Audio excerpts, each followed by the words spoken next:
Le arrancó el cabello pensando que era una mesera, pero era la esposa de un multimillonario.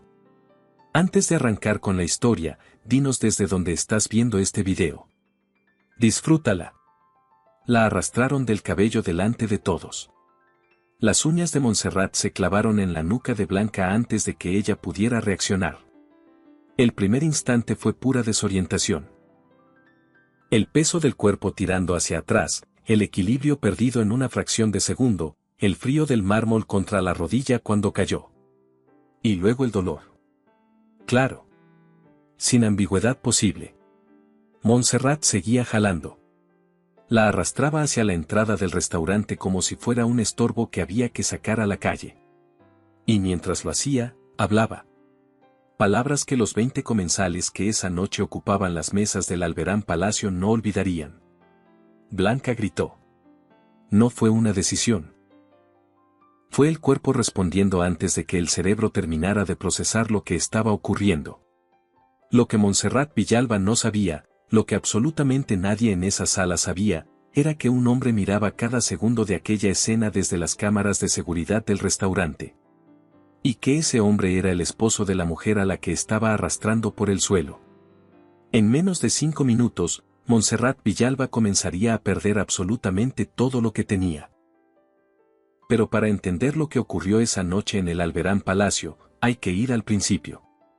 Hay que ir a una carta escrita a mano con tinta azul, 4 páginas, que llegó a un despacho del 4º piso una tarde de octubre. El grupo gastronómico Alberán era uno de los nombres más sólidos de la hostelería de lujo en el Principado de Mónaco. 5 restaurantes distribuidos estratégicamente en el territorio más pequeño y más rico de Europa. 3 en el Boulevard des Moulins, uno frente al puerto deportivo de Fontvieille y el emblema de toda la cadena, el Alberán Palacio, sobre la roca, con terraza de cristal con vistas al Mediterráneo que los fotógrafos de gastronomía pedían en exclusiva cada temporada. Lo había construido Blanca Alberán junto a su esposo Rodrigo durante 12 años. No habían heredado nada. No habían tenido inversores al principio. Habían comenzado con un bistró de 40 cubiertos en el barrio de la Condamine que olía a mantequilla y a ambición sin filtros. Eran ellos dos empleados que cobraban puntualmente aunque ellos no siempre pudieran decir lo mismo, y una deuda bancaria que los hacía dormir 4 horas y discutir el resto. Hubo meses en que Blanca gestionaba la sala por las noches y hacía los pedidos de proveedores por las mañanas, sin tiempo entre una cosa y la otra más que para cambiarse de ropa. Rodrigo llevaba las cuentas y cada semana revisaba los números con la concentración de alguien que sabe que un solo mes malo puede ser el último. No hubo inversores, no hubo rescates, no hubo nadie que apareciera a tiempo a decirles que lo estaban haciendo bien. Y aún así, algo funcionó. Con el tiempo, Rodrigo construyó una cartera de inversiones en mercados inmobiliarios y financieros que lo convirtió en uno de los nombres relevantes de la Costa Azul. Y Blanca transformó aquel bistró de la Condamine en un grupo gastronómico que aparecía en las guías internacionales más exigentes y que reservaban con semanas de antelación personas a las que ella nunca habría imaginado conocer en aquellos primeros años. Pero el éxito tiene un precio que nadie advierte con tiempo suficiente. Cuando el Alberán Palacio entró a su 5º año de operación, Blanca llevaba 18 meses sin poner un pie en la sala de ninguno de sus restaurantes. Gestionaba todo desde su despacho en el 4º piso del edificio corporativo del grupo, márgenes de operación, menús de temporada, contratos con proveedores, auditorías de calidad. El restaurante era perfecto en papel. Perfecto en los números. Las reseñas online lo describían como un referente de la hospitalidad en la Riviera. Fue el papel quien le avisó que algo no estaba bien. Una tarde de octubre, su asistente dejó sobre el escritorio un sobre sin remitente. Dentro, 4 páginas escritas a mano con tinta azul. La firmaba una chica llamada Isabel. Había trabajado como mesera en el Alberán Palacio durante 8 meses. Renunció una noche de diciembre, después de que una clienta habitual la empujara contra un carrito de postres frente a todos los comensales del restaurante, le volcara la bandeja encima y le gritara que era inútil y que personas como ella no merecían trabajar en un lugar así. Isabel reportó el incidente al gerente esa misma noche. El gerente le respondió que esa clienta gastaba un promedio de 4.000 euros por visita y era conocida en los círculos más influyentes del Principado. Que si Isabel aún no era capaz de manejar clientes exigentes, quizás la hostelería no era el sector adecuado para ella. Isabel renunció al día siguiente. Blanca leyó la carta 3 veces. Luego la dobló, la guardó en el cajón superior del escritorio y se quedó mirando el Mediterráneo desde la ventana hasta que el sol terminó de caer. La luz fue cambiando de naranja a violeta a gris oscuro. Blanca siguió mirando. Esa noche le contó todo a Rodrigo. Estaban en el comedor de casa. La mesa puesta, el vino servido, los platos sin tocar. Rodrigo la escuchó sin interrumpirla. Cuando terminó, asintió despacio. Instala más cámaras, dijo. Contrata auditores internos. Hay formas de investigar esto sin que tú tengas que. Necesito verlo yo misma, dijo Blanca. Rodrigo la miró. Blanca. Con cámara solo veo lo que pasa cuando alguien sabe que lo graban. Con auditores, escucho lo que los empleados creen que quiero escuchar. Necesito estar dentro. Necesito sentir lo que sintió Isabel cuando esa mujer le volcó la bandeja encima. Eso es absurdo. Lo sé. Rodrigo se recostó en la silla. En 12 años de matrimonio había aprendido a reconocer cuando una conversación ya había terminado antes de terminar oficialmente. ¿Cuánto tiempo? Lo que necesite. 3 semanas, quizás un mes. ¿Y si te reconocen? Llevo 2 años sin aparecer en sala. El personal nuevo no sabe quién soy. Los que llevan más tiempo me ven una vez al mes en reuniones de directivos, con otro registro completamente diferente. Rodrigo meditó durante un momento. Una condición, dijo. ¿Cuál? Las cámaras. Esta semana instalo ángulos adicionales, puntos ciegos cubiertos, calidad de imagen que permita identificar a cualquier persona en cualquier rincón de la sala. Y las monitoro yo, en tiempo real, desde donde esté. De acuerdo. Y si en algún momento la situación se sale de control, su voz bajó ligeramente, te retiras. Sin pensarlo. De acuerdo, dijo Blanca. Rodrigo conocía demasiado bien la diferencia entre de acuerdo y lo haré en boca de su esposa. Pero aceptó. Empieza el lunes. Blanca llegó al Alberán Palacio un lunes a las 9 de la mañana. Uniforme estándar de personal de sala. Blusa blanca de cuello italiano, chaleco burdeos con el discreto monograma del restaurante, pantalón negro de corte recto, delantal de lino. El cabello recogido con una pinza sencilla. Sin joyas. Sin maquillaje más allá de lo básico. Los zapatos de trabajo los había comprado en una tienda del barrio de la Condamine, cómodos, oscuros, sin historia. Se presentó ante Gerardo Pizarro, el gerente, con el nombre acordado. Blanca Serrano, referida por una agencia de selección de personal con la que el grupo trabajaba regularmente. Gerardo le estrechó la mano sin mirarla a los ojos. Le dio un recorrido de 14 minutos, la sala principal, el salón privado, la zona de barra, la entrada a cocina, los vestuarios del personal, la pequeña sala de descanso con sillas de plástico y una cafetera que hacía un ruido mecánico preocupante. El turno de noche empieza a las 6, dijo Gerardo, mirando su portapapeles. Cualquier incidencia, primero a mí. A los clientes, nunca no. A los clientes, siempre lo consulto y le informo en un momento. ¿Alguna pregunta? ¿Hay algo específico que deba saber sobre los clientes habituales? Gerardo la miró como si la pregunta fuera levemente impertinente. Lo aprenderás sobre la marcha, respondió, y se marchó. La primera persona que habló con Blanca sin que ella preguntara nada fue Lucía Mendrano. Lucía llevaba 9 meses en el Alberán Palacio. Turno de noche y fines de semana. Por las mañanas, estudios de auxiliar de enfermería en un centro de Fontpierre. Su madre, Rosa, llevaba 6 meses en lista de espera para una intervención de cadera que la sanidad del Principado cubría solo parcialmente. Lucía pagaba de su propio bolsillo los complementos médicos, las sesiones de fisioterapia, las consultas privadas que intentaban mantener la movilidad de su madre mientras llegaba la fecha de la cirugía. Esto no se lo contó a Blanca el primer día.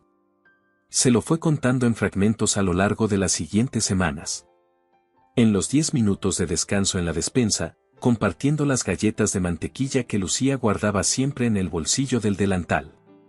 En los 5 minutos entre turnos mientras colgaban los abrigos en los ganchos del vestuario. En las escasas conversaciones que permitía el ritmo del servicio. Lucía tenía esa habilidad particular de las personas que han aprendido a medir el tiempo porque siempre escasea. Hacía las cosas con la eficiencia tranquila de quien no puede permitirse el lujo de los movimientos innecesarios. Nunca llegaba tarde. Nunca pedía cambio de turno. Cuando alguien en el equipo tenía un mal servicio y necesitaba que le cubrieran una mesa, Lucía lo hacía sin que nadie tuviera que pedírselo 2 veces. Blanca lo observaba todo. No podía evitarlo. ¿Tienes familia aquí?, le preguntó Lucía el 6.º día, en la despensa, mientras partía en 2 sus galletas de mantequilla con la precisión de quien lleva mucho tiempo dividiendo lo que tiene. Lejos, dijo Blanca. Era suficientemente verdad para no ser una mentira. Lucía asintió sin preguntar más. Cogió su mitad de galleta. Miró el techo un momento.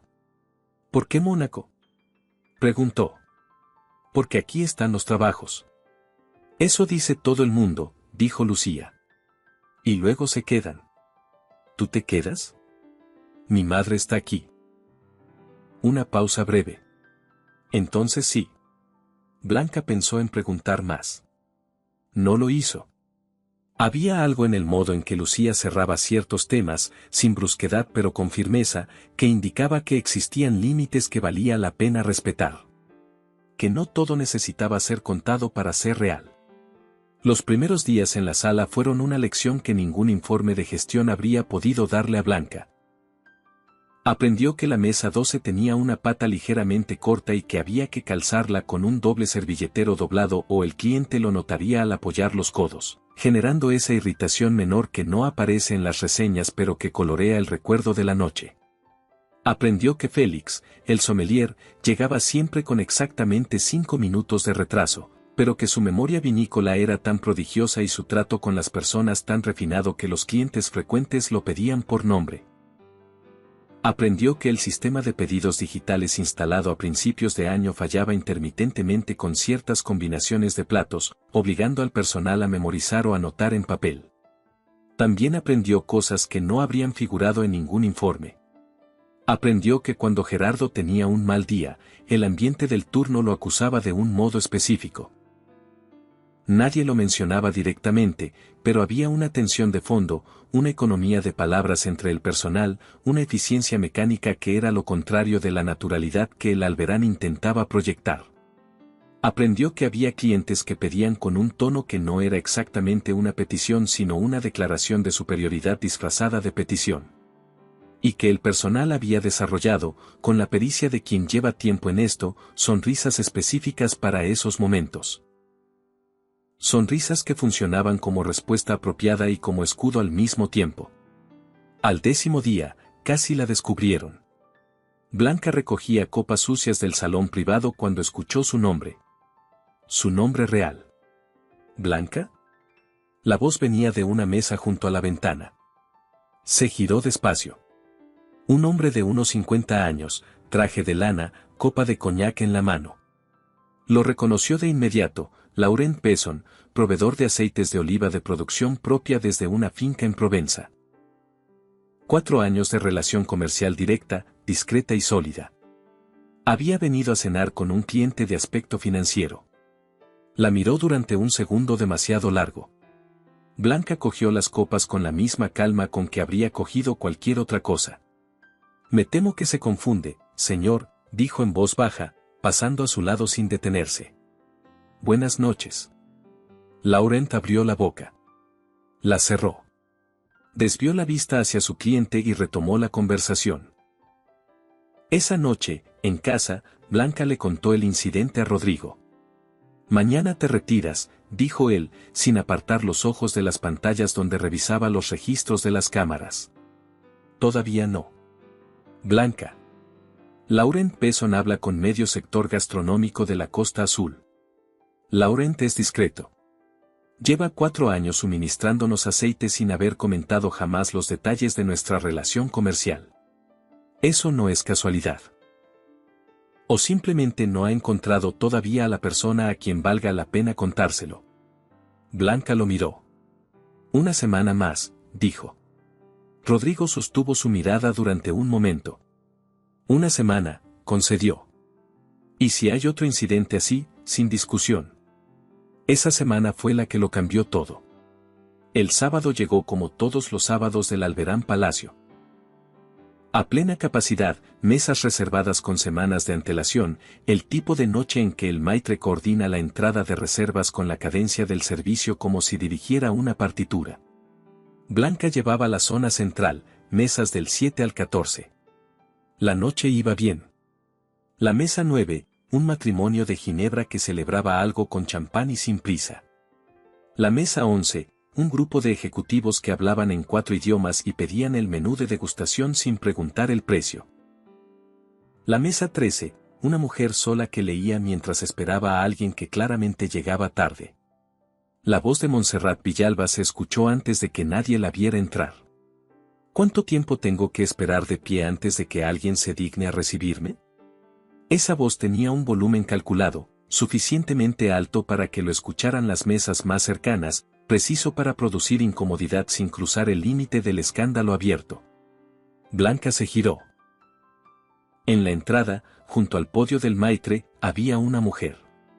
Vestido de diseñador en Burdeos profundo que, por un capricho de la coincidencia, era casi del mismo tono que los chalecos del personal. Joyas de diamantes en el cuello y en las muñecas. El cabello rubio perfectamente ordenado. La expresión en su rostro era la de alguien que lleva tanto tiempo acostumbrado a que el mundo se ajuste a su posición que ya no distingue entre lo que merece y lo que simplemente existe para servirle. El maitre la condujo a la mesa 9. Ventana. Vista al puerto. Una de las mejores. Blanca se acercó a Lucía, que recogía un cubierto caído junto a la mesa 11. ¿Quién es?, preguntó en voz baja. Lucía no necesitó mirar hacia donde Blanca miraba. Montserrat Villalba, murmuró. Viene una vez al mes, a veces más. Gerardo nos avisó esta mañana. ¿Avisa con anticipación? Para que nadie pida cambio de turno. Una pausa. Porque si pudieran, lo pedirían todos. Algo se asentó en el pecho de Blanca. No exactamente sorpresa. Cuando viene, siempre ocurre algo. Lucía la miró con la expresión de quien lleva meses explicándole el mundo a alguien que recién llegó. Cuando viene la señora Villalba, dijo, alguien termina el turno llorando. No siempre la misma persona. Pero alguien. ¿Y Gerardo lo sabe? Gerardo la recibe en la puerta. Le trae el pomerol que le gusta antes de que lo pida. Lucía hizo una pausa. Sí. Lo sabe. Gerardo reunió en el pasillo entre sala y cocina a los 4 empleados que trabajaban la zona central. La señora Villalba es clienta frecuente, dijo, con el tono de quien repite algo que ha dicho muchas veces. Tiene preferencias específicas. Lucía, tú llevas la mesa 9. Las demás, apoyo discreto. Miró a Lucía. Ya sabes cómo es. Sin errores esta noche. Lucía asintió. Tenía el bloc de notas apretado contra el pecho. Gerardo, dijo Blanca. Él la miró con la expresión de quien no termina de recordar por qué contrató a cierta persona. ¿Qué? ¿Qué tipo de preferencias tiene exactamente? Las que tenga esta noche. Y se fue. Lucía exhaló despacio, como alguien que lleva tiempo practicando esa particular forma de resignación silenciosa. ¿Qué hacemos?, preguntó Blanca. Lo que siempre. Se alisó el delantal. Sonreír y aguantar. Yo estoy en la zona. Si necesitas apoyo, aquí estoy. No tienes que. Estoy en el turno, dijo Blanca. Y además quiero. Lucía la miró durante un segundo. Luego asintió. De acuerdo. Y fue hacia la mesa 9. Montserrat Villalba no abrió el menú. Lo dejó sobre el mantel sin tocarlo y señaló a Lucía con un gesto apenas perceptible, el tipo de gesto que se usa con personas a quienes uno considera parte del mobiliario. Agua mineral. Gasificada, pero a temperatura de bodega, no de nevera. Y que no sea la marca suiza que pusieron el mes pasado. Deja un retrogusto metálico. Tenemos Badoit y Perrier, ambas a temperatura de bodega, dijo Lucía, con la voz perfectamente controlada. ¿Cuál prefiere? Badoit. Una mirada a la carta de vinos. ¿Tienen el Chateau Margaux del 15? Lo verifico con el señor Félix en un momento, señora. ¿Puedo traerle el agua mientras tanto? Puede. Una pausa. Y no me haga esperar con lo del vino. Lucía fue a hablar con Félix. Desde la barra, Blanca los observó.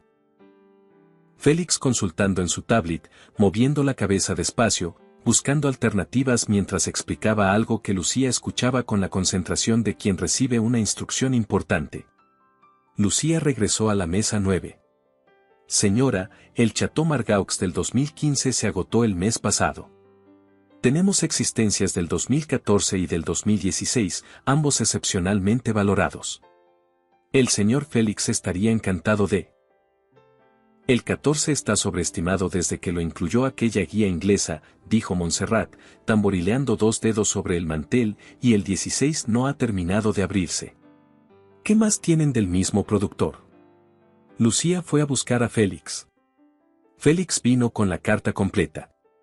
Hubo una conversación de 12 minutos en la que Montserrat Villalba rechazó 4 sugerencias sucesivas con la precisión de quien sabe que el otro no tiene más opción que seguir intentándolo. Finalmente aceptó un pomerol. Si tiene que ser, dijo, que sea. Félix pasó junto a la barra de vuelta a su puesto. 20 años de carrera, murmuró, sin detenerse, y todavía hay personas capaces de hacerme sentir como aprendiz de primer año. ¿Cómo lo aguanta? Preguntó Blanca. Una sonrisa pequeña y cansada. Porque el vino que le recomendé es extraordinario, dijo Félix. Y ella lo sabe y no lo va a reconocer. Eso, de algún modo, ya es suficiente. Lucía descorchó la botella con una precisión impecable. Sus manos no temblaban. Sirvió la pequeña cantidad reglamentaria para la cata de aprobación. Montserrat Villalba miró la copa como si contuviera algo dudoso. ¿Está a la temperatura correcta? 17 grados, señora. El óptimo para este. Prefiero 18. Empujó la copa hacia Lucía. Y tráigame el menú de degustación. Aunque no me espero gran cosa esta temporada. Lucía recogió la copa. Volvió a la barra. ¿Bien? Preguntó Blanca. Perfectamente, respondió Lucía. Y fue a buscar el menú. La cena continuó así durante casi una hora. Montserrat Villalba envió el consomé de vuelta porque el caldo estaba opaco, algo técnicamente imposible para un caldo de esa calidad pero imposible de rebatir sin convertir el intercambio en una discusión que nadie quería. Exigió que la silla vacía a su derecha fuera retirada porque le incomodaba saber que estaba allí. Llamó a Lucía 4 veces en 8 minutos. Que si el pan era de esa mañana, que si el aceite era de primera presión en frío, que si podía traer más mantequilla, que si la sal era marina o de mina. En la mesa 11, uno de los ejecutivos detuvo a Blanca discretamente. ¿Todo está bien con esa señora? Preguntó en voz baja, señalando con la mirada. Perfectamente, dijo Blanca, con la sonrisa aprendida. En cocina, el chef ejecutivo vio a Lucía entrar por tercera vez con el plato principal de Montserrat para una corrección menor y miró a Blanca con la expresión de quien ha tenido esta conversación demasiadas veces. ¿Villalba? Preguntó. Villalba, confirmó Blanca. Meneó la cabeza y volvió al pase. Blanca se quedó unos segundos en el pasillo de cocina. Desde allí podía ver la sala a través de la ventanilla de servicio. Podía ver a Lucía regresando a la mesa 9 con el plato corregido, con esa postura suya de quien mantiene la espalda recta no por orgullo sino por pura determinación. Podía ver a Montserrat Villalba que ni siquiera levantaba la vista cuando Lucía dejaba el plato sobre la mesa, como si la presencia de Lucía fuera una consecuencia del ambiente y no una persona que había caminado desde cocina hasta allí con el único propósito de servirle. Blanca recordó la carta de Isabel. Recordó la frase que había subrayado mentalmente la primera vez que la leyó: no fue solo lo que me dijo. Fue que mientras lo decía, nadie en la sala hizo nada. Todos miraron y nadie hizo nada. Se prometió que eso, al menos esa noche, no ocurriría. El incidente ocurrió a las 9:42 de la noche. La sala estaba en su punto álgido. 6 mesas en distintas fases del menú, el ritmo de cocina sincronizado con el de sala, conversaciones superpuestas, el cristal de las copas, la música de fondo en su volumen exacto. Todo el sistema funcionando con esa elegancia que parece natural y que en realidad es el resultado de años de ajuste. Lucía llevaba el plato principal de Montserrat Villalba, lomo de cordero en costra de hierbas del Mediterráneo con reducción de vino tinto, la especialidad de temporada. Lo sostenía en el brazo derecho, la mano izquierda libre para maniobrar entre las mesas. En ese momento exacto, el cliente de la mesa 10, un hombre que llevaba media cena mirando el teléfono, recibió una llamada y se puso de pie de golpe, sin mirar. La silla salió hacia atrás y el respaldo golpeó el codo de Lucía. El plato se tambaleó. Lo que vino después duró menos de 2 segundos. Lucía estabilizó el plato con un movimiento de muñeca que habría impresionado a cualquier malabarista. Pero el esfuerzo de ese movimiento hizo que su brazo rozara el borde de la copa de vino de Montserrat, que estaba en el filo de la mesa. La copa no cayó.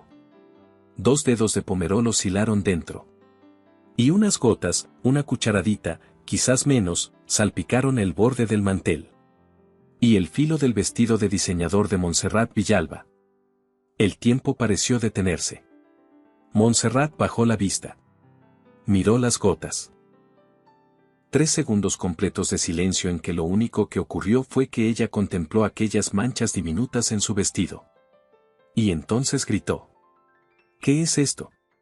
No fue el volumen calculado de antes. Fue otra cosa. Algo que se rompía desde adentro. Se puso de pie tan bruscamente que la silla golpeó al camarero que pasaba detrás. En el restaurante, ese mecanismo perfectamente ajustado, todo se detuvo. Las conversaciones se cortaron. Los cubiertos quedaron suspendidos. 20 pares de ojos giraron hacia la mesa 9. Imbécil. Inútil. Montserrat señalaba el borde de su vestido con un dedo que temblaba de furia.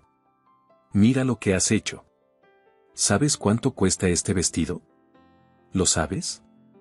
Lucía había retrocedido 2 pasos. La bandeja todavía en la mano, sostenida por reflejo puro. Señora, lo siento muchísimo, un cliente se levantó sin mirar y me golpeó el codo, no pude evitar que. No me interesa ninguna excusa. La voz de Montserrat subía con cada frase. En mi vida he visto un servicio tan incompetente. Una obra de artesanía destruida por una chica que no sabe ni caminar entre mesas. Gerardo apareció en segundos, demasiado tarde para evitar nada. Señora Villalba, le pedimos 1000 disculpas en nombre del establecimiento, por supuesto nos hacemos cargo de cualquier coste relacionado con la limpieza o reposición. No quiero su dinero de limpieza. La mirada de Montserrat se clavó en Lucía con una frialdad absoluta.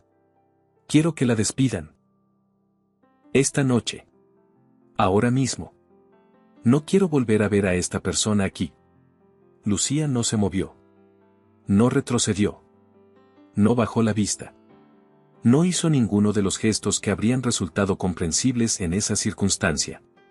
Se quedó exactamente donde estaba, con la quietud de quien ha decidido que no va a dar un centímetro más. Gerardo la miró. Miró a Montserrat. Y en su expresión se dibujó exactamente lo que iba a hacer a continuación. Iba a ceder.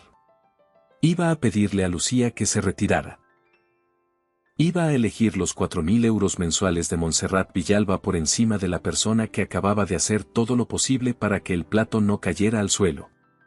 Blanca se puso delante. Señora, dijo. Montserrat la miró. Ese tipo de mirada que calibra en un segundo, uniforme, postura, contexto. Análisis rápido de con quién está hablando y cuánta importancia merece la respuesta. ¿Quién eres tú? Personal de sala. Y lo que acabo de presenciar fue un accidente. Un cliente se levantó sin mirar y golpeó a mi compañera. Ella hizo exactamente lo que tenía que hacer para que el plato no cayera. Lo que pasó con las gotas de vino fue consecuencia de ese movimiento de recuperación, no de torpeza ni de descuido. Nadie te ha pedido tu análisis de la situación. Tiene razón, dijo Blanca.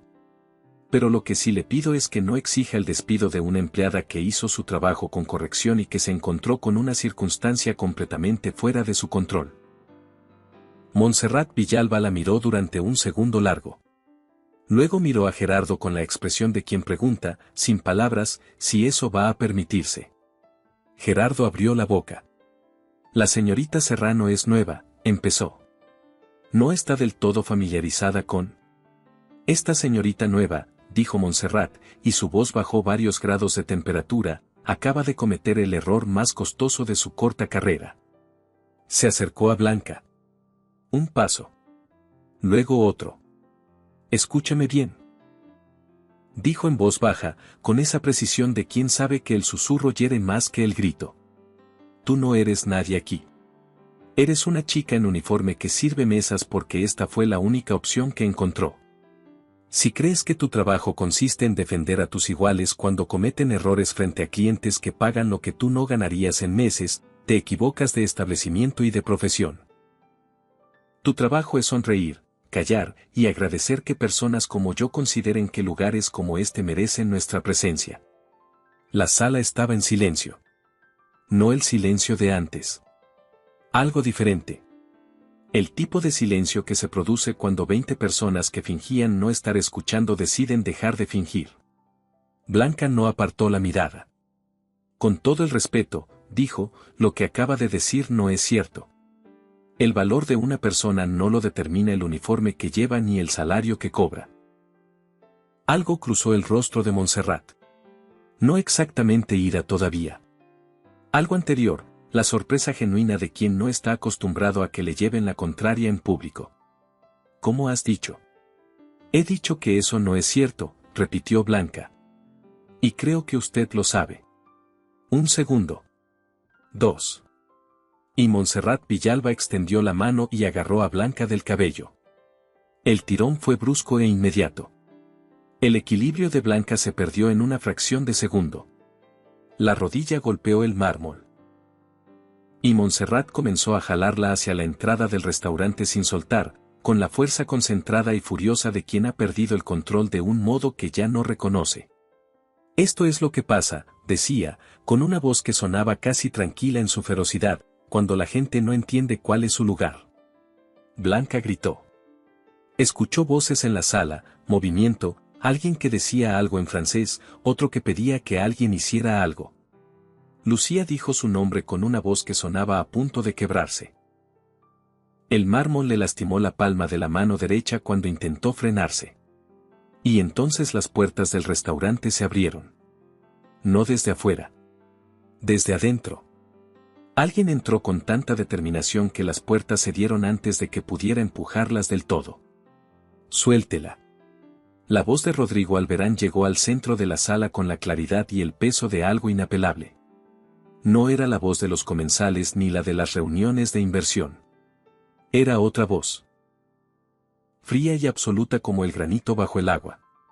Montserrat Villalba se detuvo. Rodrigo cruzó la sala en 4 zancadas. Se arrodilló junto a Blanca. Sus manos encontraron los hombros de ella con una delicadeza que contrastaba de forma brutal con todo lo que había ocurrido en los últimos minutos. Blanca. La miraba a los ojos. ¿Estás bien? Sí, dijo ella. Él revisó su respuesta durante un segundo. Tu mano está sangrando. Es superficial. Rodrigo la ayudó a incorporarse despacio. su brazo en torno a su cintura, firme. Cuando estuvo seguro de que ella se sostenía, se giró hacia Montserrat Villalba. El silencio en el restaurante era total. Montserrat miraba a Rodrigo. Lo calibraba del mismo modo en que había calibrado a Blanca: uniforme, postura, contexto. Pero Rodrigo no llevaba uniforme. Llevaba el traje de sus reuniones de inversión. Y la expresión en su rostro era algo que no se compra con ningún traje. «Ella es mesera», dijo Montserrat, con menos convicción que antes. «Fue irrespetuosa conmigo, y yo simplemente». «¿Cómo se llama usted?», preguntó Rodrigo. No lo preguntó con hostilidad. Lo preguntó con la calma de quien ya sabe la respuesta y necesita que la otra persona la diga en voz alta. «Montserrat Villalba». «Señora Villalba». Rodrigo asintió muy despacio. «Soy Rodrigo Alberán». La señora Villalba procesó el nombre durante 3 segundos. «La mujer a la que acaba de arrastrar por el suelo de este restaurante», continuó Rodrigo, con el mismo tono. «Es mi esposa. Y la cofundadora de este establecimiento. Y la propietaria de todos los restaurantes de este grupo». Lo que ocurrió en el rostro de Montserrat Villalba fue algo que no requería descripción. El color la abandonó de un modo gradual y visible, como si alguien apagara luces una por una. Eso no es posible. Ella llevaba uniforme. Estaba sirviendo mesas. «Por decisión propia», dijo Blanca. Gerardo Pizarro dio un paso adelante. Su voz temblaba ligeramente. «La señora Alberán ha estado trabajando de forma encubierta en el establecimiento durante las últimas 3 semanas. Una pausa. Para evaluar la experiencia real del personal y de los clientes». Montserrat los miró. A Rodrigo. A Blanca. A Gerardo. A la sala entera que la observaba en silencio con esa combinación particular de horror y fascinación que solo producen los momentos irrepetibles. «Yo no sabía», empezó. «Nadie me dijo». «Nadie le dijo porque no había razón para decirle», respondió Blanca. «Una persona con uniforme de mesera merece el mismo trato que cualquier otra persona. Eso no debería requerir información adicional». Montserrat abrió la boca. «Yo nunca habría». ¿Habría qué? La voz de Rodrigo cortó el aire. ¿No habría hecho esto si hubiera sabido quién era mi esposa? ¿Si hubiera sabido que podía afectarle directamente? Una pausa deliberada. «Señora Villalba. Eso que acaba de decir es exactamente el problema». Silencio. Rodrigo sacó el teléfono. «Seguridad», dijo. «Nadie sale del establecimiento hasta que llegue la gendarmería». 2 hombres del equipo de seguridad del Alberán Palacio cruzaron la sala desde sus posiciones. Montserrat retrocedió. «Un momento. No pueden». «Llamo ahora mismo», dijo Rodrigo, y ya estaba marcando. «Tenemos una agresión física documentada en el Alberán Palacio. 16 ángulos de grabación, más los registros de los teléfonos de varios comensales. El agresor está siendo retenido en el establecimiento». Montserrat Villalba empezó a llorar. No de golpe.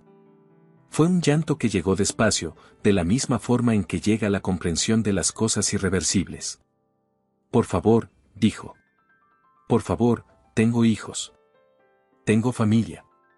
«Yo no». «Debió pensarlo antes», dijo Blanca. Rodrigo marcó otro número. «Julien». «Soy Rodrigo». Una pausa. «Necesito que canceles todo lo que tengamos activo con el Grupo Villalba. Contratos firmados, proyectos en desarrollo, negociaciones en curso. Todo». Otra pausa. «El motivo es personal y definitivo». Montserrat escuchó eso y lo entendió. Su esposo, Héctor Villalba, llevaba meses en negociaciones con Rodrigo para un desarrollo inmobiliario en Mónaco. 40 millones de euros. Años de trabajo previo. Relaciones construidas en cenas y en los márgenes de eventos donde ese tipo de acuerdos se sellan antes de firmarse en papel. Todo eso había terminado en los últimos 30 segundos. «El negocio de Héctor», susurró. «Nosotros dependemos de él». Llame a su esposo, dijo Rodrigo. Explíquele lo que pasó esta noche. Si tiene preguntas, que me llame a mí directamente. Hizo una tercera llamada. A su abogado. Breve, técnica. Agresión física documentada. Grabación en custodia. Instrucciones de proceder con la denuncia formal. Mientras tanto, varios comensales habían sacado los teléfonos. No todos. Pero suficientes.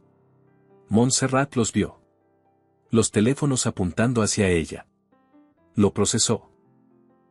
Y en ese momento, creo que fue cuando comprendió con exactitud lo que había hecho y lo que significaría a partir de ese instante. La gendarmería llegó 17 minutos después. 17 minutos en que Montserrat Villalba intentó hablarle a Blanca 3 veces. La primera para disculparse. La segunda para intentar explicar algo que no terminó de formular. La tercera para decirle que ella no era así, que algo se le había ido de las manos, que Blanca tenía que entender. Las 3 veces, Blanca se alejó. No con hostilidad. Con la misma calma con que había respondido a todo esa noche. Era la calma del agotamiento y de algo más, la claridad de quien ha visto algo definitivo y sabe que no hay nada que negociar. Cuando los gendarmes se llevaron a Montserrat Villalba, ella lloraba en serio. El maquillaje desechó. El vestido de diseñador con aquellas 2 gotas de pomerol todavía visibles en el borde del dobladillo. La cabeza inclinada.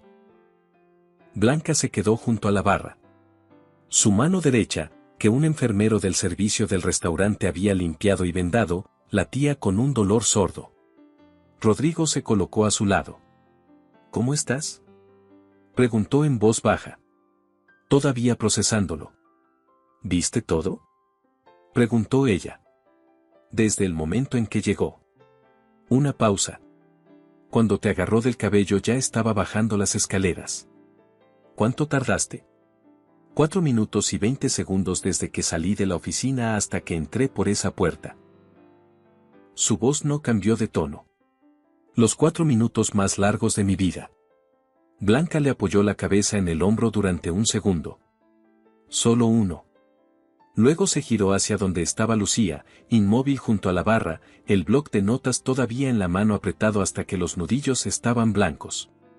¿Estás bien?, le preguntó Blanca. Lucía la miró. Bajó la vista. Señora Alberán. Yo no sabía quién era usted. Si hubiera sabido. Lucía. Habría actuado de otro modo, habría. Lucía. Blanca puso una mano sobre su hombro. Actuaste exactamente como debías actuar. Hiciste tu trabajo con una corrección perfecta durante toda la noche y en ningún momento perdiste la dignidad bajo una presión que habría doblegado a cualquiera. No tienes nada de lo que disculparte. Lucía parpadeó. Y entonces hizo algo inesperado, se echó a reír. Breve, algo histérica, de esas risas que salen cuando la tensión acumulada durante horas no encuentra otra salida. Blanca también sonrió. Un poco. Venga, dijo. ¿Tienes lo que queda del turno? Técnicamente sí. Entonces yo también. Se alisó el delantal. La mesa 13 todavía espera al que llegó tarde. Blanca se dirigió al centro de la sala. Las conversaciones habían retomado en varios de los grupos, ese murmullo que vuelve cuando algo intenso ha terminado y la gente intenta recuperar el tono de normalidad. Pero la miraban. La mayoría la miraban. Algunos con algo que podría llamarse respeto. Otros con la incomodidad de quien ha presenciado algo que va a recordar mucho tiempo y todavía no sabe exactamente cómo encajarlo. Se aclaró la garganta. Les pido disculpas por la interrupción, dijo, con una voz suficientemente clara para que la escucharan en toda la sala. Soy Blanca Alberán, cofundadora del grupo gastronómico Alberán y propietaria de este establecimiento. Una pausa.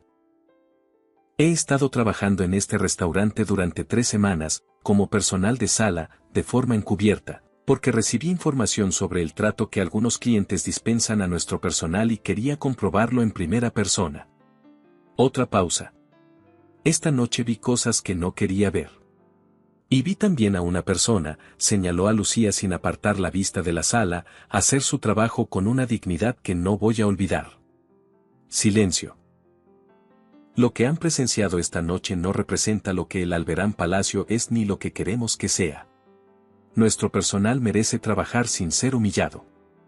Y cualquier cliente que cruce esa línea sabrá que hay consecuencias reales. No como excepción. Como norma. El matrimonio mayor de la mesa junto a la ventana empezó a aplaudir. Despacio. Luego con más convicción. Otras mesas se unieron. No todas. Pero suficientes para que el sonido llenara la sala durante varios segundos. Gracias. Dijo Blanca. Que tengan una buena noche. Y fue a ver si la mesa 13 quería algo más. Lo que siguió se desarrolló en semanas. La grabación de seguridad del Alberán Palacio, 16 ángulos, imagen en alta definición, fue entregada a la gendarmería esa misma noche. A eso se sumaron los videos de los teléfonos de varios comensales que habían grabado en tiempo real. Montserrat Villalba fue procesada formalmente por agresión física. En 48 horas, las imágenes habían salido del ámbito judicial y circulaban en Internet. No por iniciativa del Grupo Alberán. Por la de los comensales, que tenían criterio propio sobre que merecía ser visto. El número de visualizaciones creció de un modo que ninguna campaña de comunicación podría haber generado. Millones de personas que nunca habían pisado Mónaco vieron a Montserrat Villalba arrastrar a una mujer por el suelo de un restaurante. Y en esas imágenes reconocieron algo que quizás habían visto antes, en otra sala, con otro uniforme, con sus propias manos. Los comentarios, las columnas de opinión, las discusiones públicas. El nombre de Montserrat Villalba apareció en todos ellos. No por lo que había construido en su vida, sino por lo que había hecho en aquellos 3 minutos. Los clubes sociales a los que pertenecía le pidieron, con distintos grados de delicadeza, que no renovara su membresía. Los comités de beneficencia en los que participaba encontraron razones administrativas para reorganizar sus juntas directivas. Las amigas con las que almorzaba cada semana desarrollaron agendas repentinamente ocupadas. El mundo que Montserrat Villalba había habitado durante décadas le cerró la puerta. No de golpe. Peor que eso, en silencio, una a una, sin que nadie le diera explicaciones. Héctor Villalba llamó a Rodrigo 4 días después del incidente. La conversación duró 7 minutos. Rodrigo contó luego que Héctor había hablado con una voz tranquila y sin hostilidad, como quien ya ha tomado una decisión y solo llama para informar de ella. Canceló el proyecto conjunto de forma oficial y amistosa. Y le comunicó a Rodrigo que había iniciado los trámites de separación. Que llevaba años buscando la razón que le permitiera dar ese paso. Y que su esposa se la había dado ella misma. Montserrat Villalba fue condenada por agresión. La sentencia incluyó multa considerable y servicios comunitarios. Meses después, alguien le dijo a Blanca haberla visto trabajar detrás de la barra de un café del barrio de la Condamine. Sin joyas. Sin diseñador. Blanca no lo pudo verificar. No lo intentó. La semana siguiente al incidente, Blanca convocó una reunión con todo el personal del Alberán Palacio. No en el salón de eventos. No con discursos preparados. En la sala de descanso del personal, con las sillas de plástico y la cafetera que funcionaba según su propio criterio. Antes de empezar, Blanca preparó café para todos. No pidió a nadie que lo hiciera. Lo hizo ella. Algunos empleados la miraron sin saber exactamente cómo interpretar ese gesto. Otros lo entendieron de inmediato. Se presentó correctamente, quién era, por qué había estado allí, lo que había aprendido. Nadie la interrumpió. Cuando terminó, hubo unos segundos de silencio en que nadie dijo nada. No porque estuvieran incómodos, sino porque estaban procesando. 12 personas que llevaban meses, algunos años, trabajando en ese restaurante y que en esa sala de descanso con café y sillas de plástico veían a la propietaria de todo el grupo sentada entre ellas como si fuera la cosa más natural del mundo. La primera en hablar fue Lucía. ¿Podemos decirle algo, señora Alberán? Blanca, dijo ella. Por favor. Una sonrisa pequeña. ¿Podemos decirle algo? ¿Blanca? Claro. Hablaron durante 1 hora y cuarto. Sobre los clientes que los maltrataban de forma sistemática y a los que el sistema no tenía modo de frenar. Sobre los momentos en que necesitaron apoyo de la dirección y no lo encontraron. Sobre cosas concretas. La iluminación deficiente en el corredor de acceso al personal, el proceso confuso para reportar incidentes, el protocolo de comunicación con cocina que generaba fricciones innecesarias. Blanca tomó notas. Encontró el cuaderno en el bolsillo del delantal que todavía llevaba puesto. Gerardo estuvo en esa reunión. Habló poco. Al final, cuando los demás salían, se acercó a Blanca. Señora Alberán. Debí actuar de otro modo la noche del incidente. Cuando la señora Villalba exigió el despido de Lucía. Blanca lo miró. Sí, dijo. Debió. Silencio. ¿Qué ocurrirá con mi posición? Eso depende de lo que ocurra en los próximos meses. Cometió un error importante. Que sea el último determinará mucho. Gerardo asintió y se marchó sin decir más. 2 semanas después del incidente, Blanca bajó al pequeño despacho junto a la sala y llamó a Lucía. Lucía entró con esa postura suya de quien está preparada para cualquier cosa menos para algo bueno. Blanca le ofreció café. Lucía lo aceptó. Quiero pedirte algo, dijo Blanca. Lo que necesite. Quiero que te encargues de la formación del personal nuevo. No como gerente de sala todavía. Como responsable de integración y protocolo. Un rol nuevo, con remuneración ajustada y con proyección clara hacia el siguiente nivel. Lucía la miró. Solo llevo 9 meses de experiencia en hostelería. Llevas 9 meses en este restaurante. Y tienes algo que no se enseña en ningún curso, sabes exactamente lo que significa tratar bien a un cliente desde el lado que sirve, y lo que significa que te traten bien desde el lado que recibe. Las dos cosas al mismo tiempo. Eso es exactamente lo que necesito que enseñes. Lucía miró la taza de café. Mi madre, empezó. Lo sé, dijo Blanca. Me lo contaste en la despensa. El 6º día. Las galletas de mantequilla. Silencio. El Grupo Alberán cubre los gastos médicos complementarios del tratamiento de tu madre. Incluida la intervención de cadera. Sin condiciones, sin plazos, sin ningún tipo de devolución.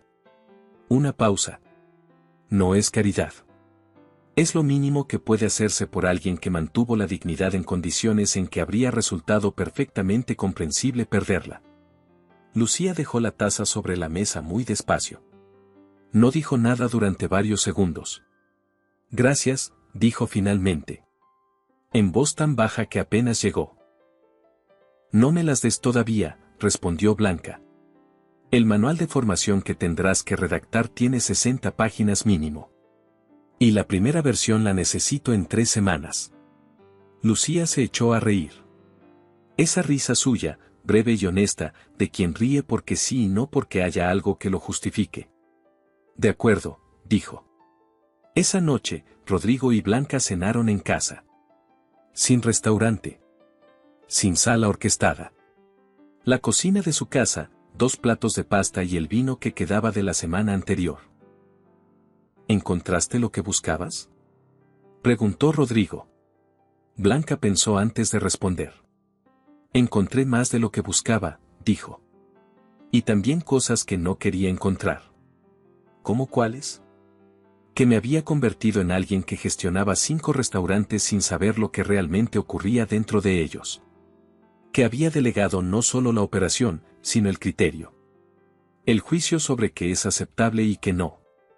Una pausa. Y que llevábamos un tiempo hablando mucho de proyectos y poco de lo que importa. Rodrigo la miró. ¿Cuándo empezó eso?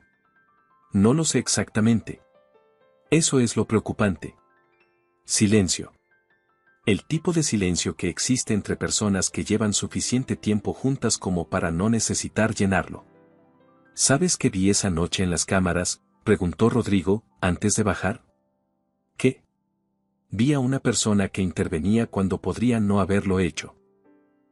Que ponía el cuerpo por alguien que no la conocía y que, desde el rol que llevaba esas semanas, no tenía ninguna obligación formal de proteger. La miró. Recordé por qué te elegí como socia al principio de todo. Eso fue hace 12 años. Exactamente. Blanca levantó la copa. Rodrigo levantó la suya. A los próximos 12, dijo ella. A los próximos 12.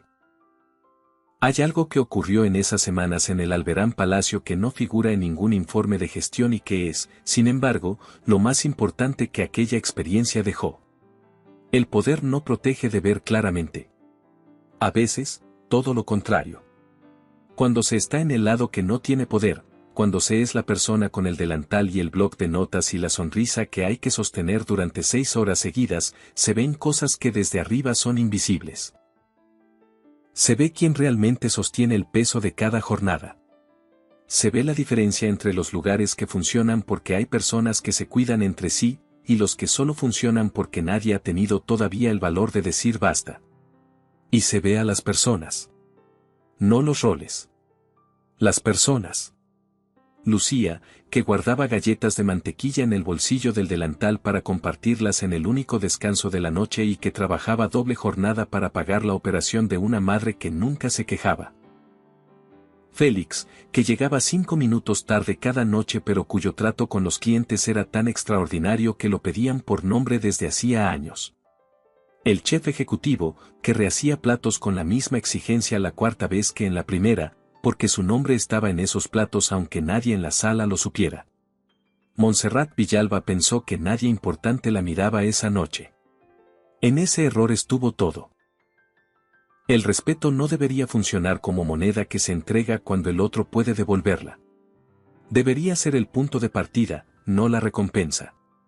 Lo que se da por defecto, antes de saber el nombre, el cargo, el salario o el precio del vestido de quien está al otro lado. Y quien no lo entiende así, tarde o temprano, lo aprende de otra manera. Montserrat Villalba lo aprendió. Blanca también lo aprendió, a su manera. Aprendió que el restaurante que pensaba conocer era en gran parte una construcción hecha desde lejos.